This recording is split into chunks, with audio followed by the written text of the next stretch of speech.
रात का वक्त है, एक सूना रेगिस्तान और आसमान में तारे ऐसे चमक रहे हैं जैसे सदियों से किसी भूली हुई कहानी के गवाह हों।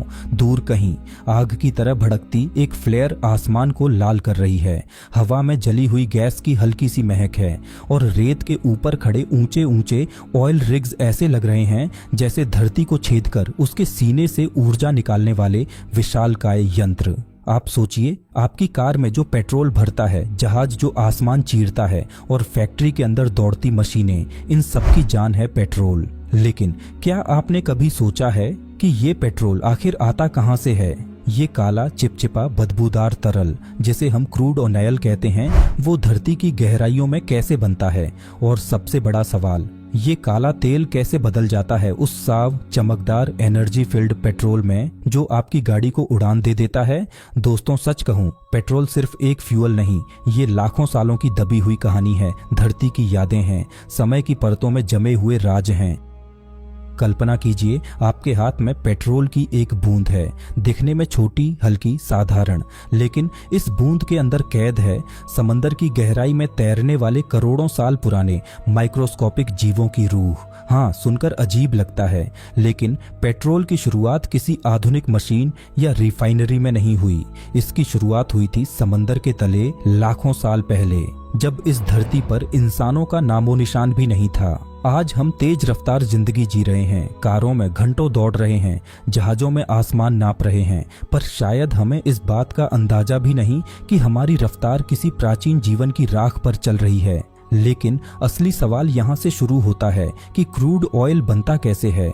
धरती के अंदर ऐसा कौन सा रहस्य छुपा है जो बसते ही हम उसे जलाकर ऊर्जा में बदल देते हैं? दोस्तों, आज की इस कहानी में हम सिर्फ पेट्रोल की केमिस्ट्री नहीं समझेंगे, हम उस फिलॉसफी को छुएंगे जो बताती है कि ऊर्जा कहीं बाहर से नहीं आती, ऊर्जा बस रूप बदलती है।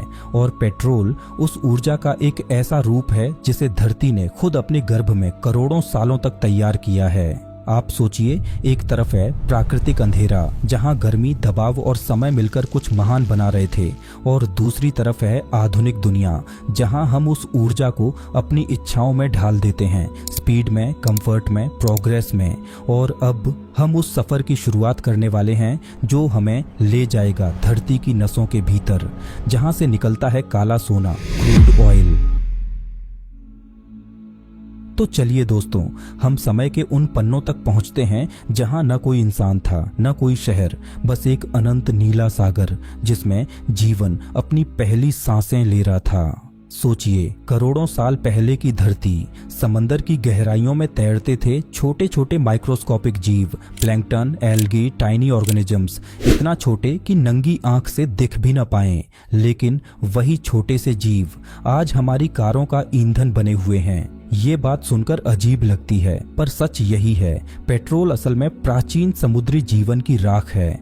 समंदर के ऊपर सूरज चमक रहा था, लहरों के नीचे जीवन पनप रहा था, लेकिन प्रकृति का एक नियम है, जो जन्म लेता है वो एक दिन खत्म भी होता है। जब ये छोटे जीव मरते थे तो लहरों के संग समुद्र के तल में जाकर जमा हो जाते थे। धीरे धीरे लाखों, करोड़ों, अरबों जीव तह दर तह, परत दर परत समंदर के तल में दबते चले गए।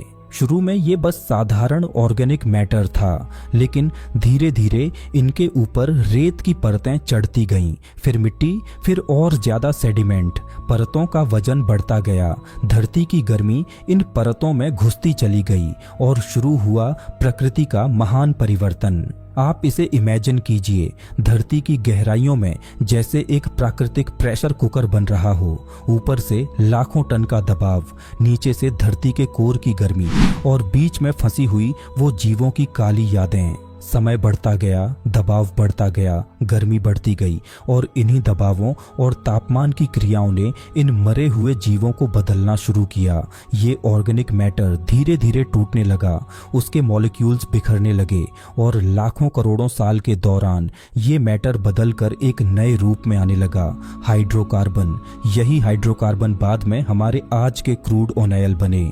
यानी कि क्रूड ऑयल कोई केमिकल नहीं, कोई रैंडम लिक्विड नहीं, ये धरती की गहराई में समय, दबाव और गर्मी से पैदा हुई एक प्राचीन ऊर्जा है, एक फॉसिल मेमोरी जो एनर्जी बन चुकी है।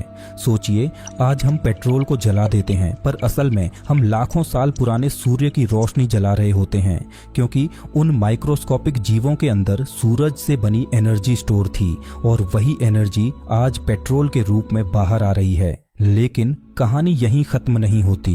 धरती के सीने में ये क्रूड ऑयल हजारों साल तक बंद पड़ा रहता है, फंसा हुआ, दबा हुआ, छिपा हुआ। फिर इंसान आता है, जिज्ञासा लेकर, जरूरत लेकर, और धरती की इन नसों तक पहुंचने की कोशिश शुरू होती है। अब सवाल ये है, इंसान इस काले खजाने को धरती की गहराइयों से निकालता कैसे है?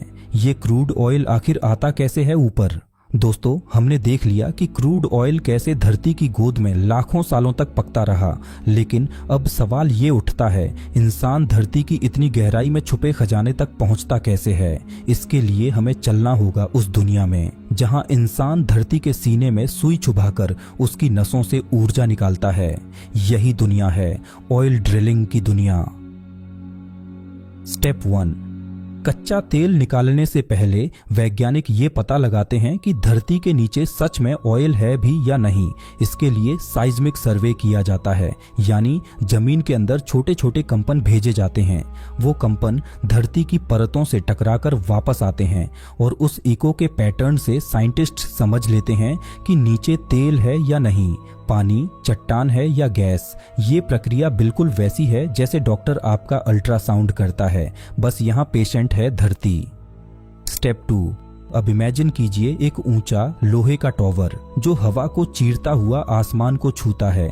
इसके नीचे घूमती एक भारी मशीन जो धीरे धीरे लेकिन बेहद ताकत से धरती में उतरने लगती है। इसे कहते हैं ड्रिलिंग रिग। ये रिग लगभग 3 से 4 किलोमीटर गहराई तक जा सकता है।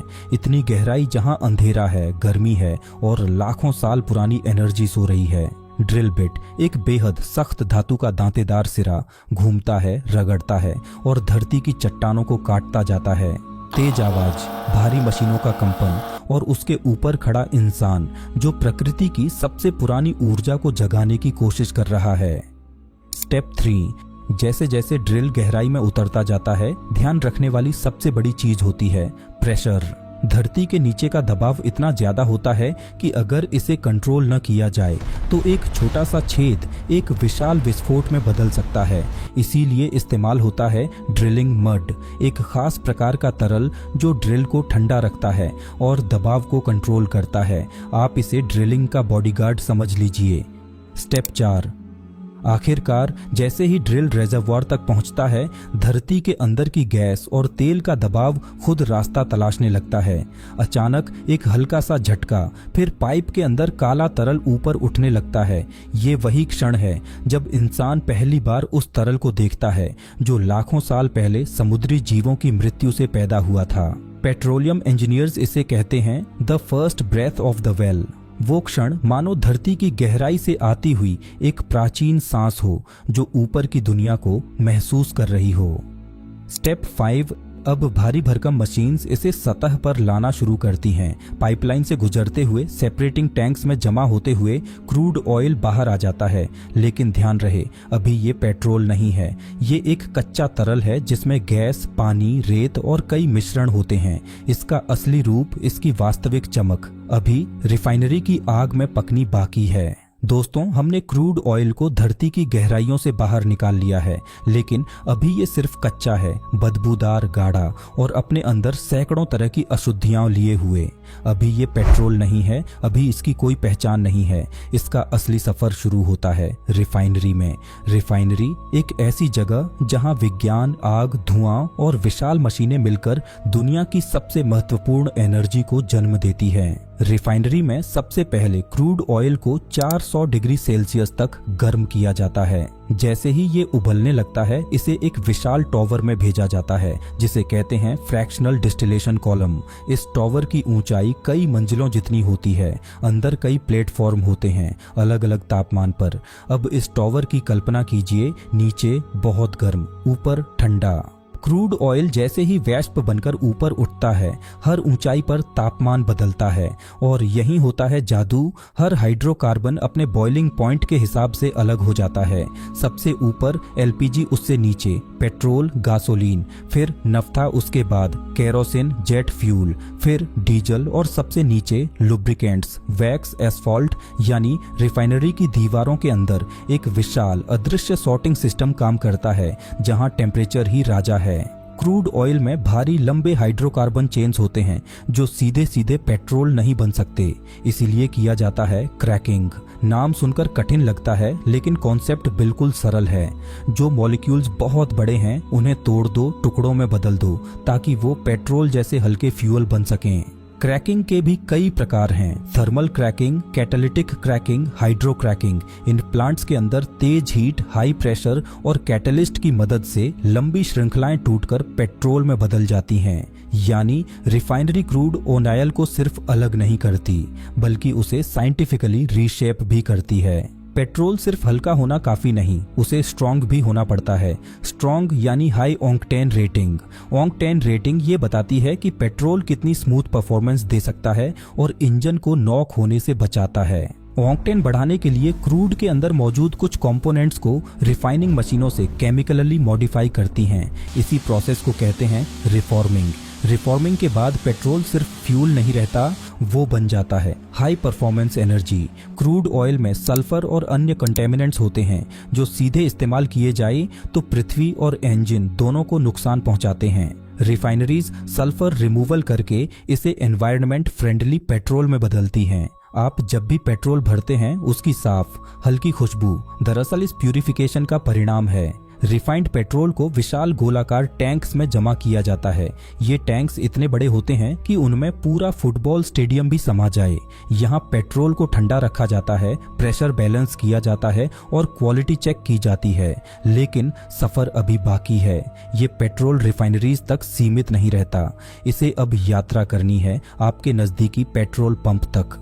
दोस्तों, रिफाइनरी के अंदर पेट्रोल अपनी असली पहचान पा चुका है, लेकिन अभी ये आपकी कार तक पहुंचने से बहुत दूर है।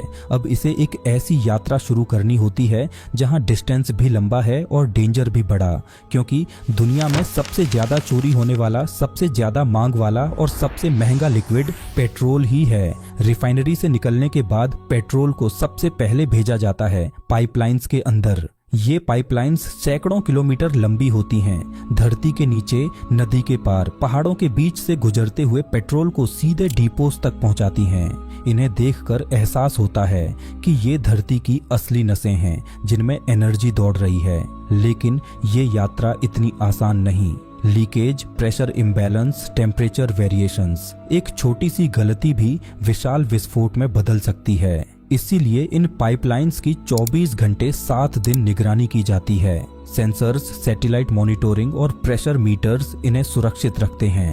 हर बड़े शहर के बाहर विशाल डिपोट्स होते हैं, उन्हें हम टैंक फार्म्स कहते हैं। यहाँ पेट्रोल को अलग अलग टैंक्स में स्टोर्ड किया जाता है ताकि उसकी क्वालिटी मेंटेन रहे और कंटेमिनेशन का खतरा ना हो। कल्पना कीजिए, आपके शहर में जितनी कारें हैं उन सबके लिए पेट्रोल सबसे पहले यहाँ जमा होता है। टैंक फार्म्स एक तरह से पेट्रोल का ट्रांजिट होम है।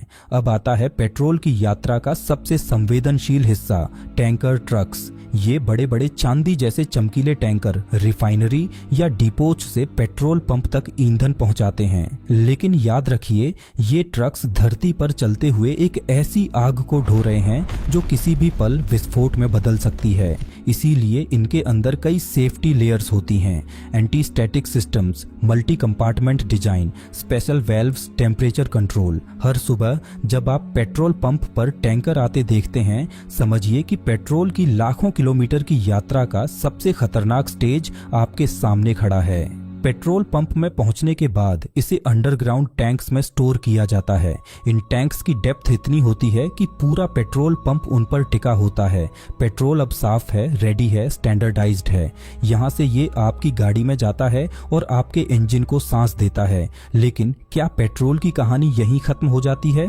नहीं, अभी सबसे बड़ा सवाल बाकी है। दुनिया तेजी से बदल रही है। इलेक्ट्रिक व्हीकल्स आ रहे हैं, सोलर, विंड, हाइड्रोजन जैसी एनर्जीज बढ़ रही हैं, ऑयल रिजर्व रिजर्व्स कम हो रहे हैं और पोल्यूशन का खतरा बढ़ रहा है, तो क्या पेट्रोल खत्म हो जाएगा? वैज्ञानिक कहते हैं एक दिन जरूर, लेकिन अभी नहीं। पेट्रोल के पास अभी भी ट्रांसपोर्ट, एविएशन, हैवी मशीनरी और इंडस्ट्री पर अभूतपूर्व पकड़ है। लेकिन हाँ, भविष्य मल्टी एनर्जी वर्ल्ड का है, जहां पेट्रोल और इलेक्ट्रिसिटी साथ साथ चलेंगे।